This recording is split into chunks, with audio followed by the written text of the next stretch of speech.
Sekelompok perwira tentara Ukraina yang mengendarai kendaraan tempur infanteri hancur dalam pertempuran di dekat Wuhledar.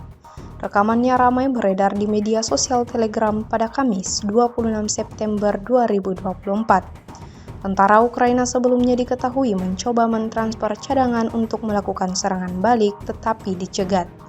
Peralatan militernya kemudian terbakar oleh jatuhnya quadcopter yang dioperasikan militer Rusia.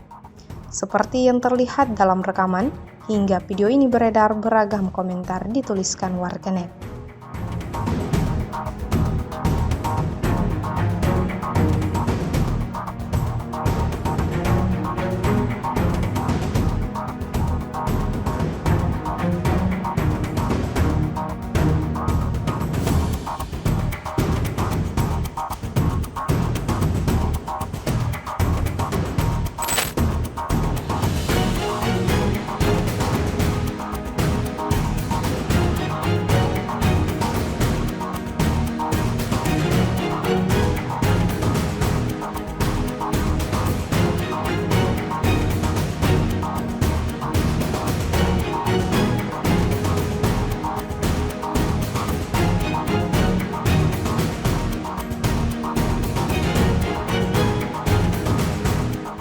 Download Tribun X sekarang, menghadirkan lokal menjadi Indonesia.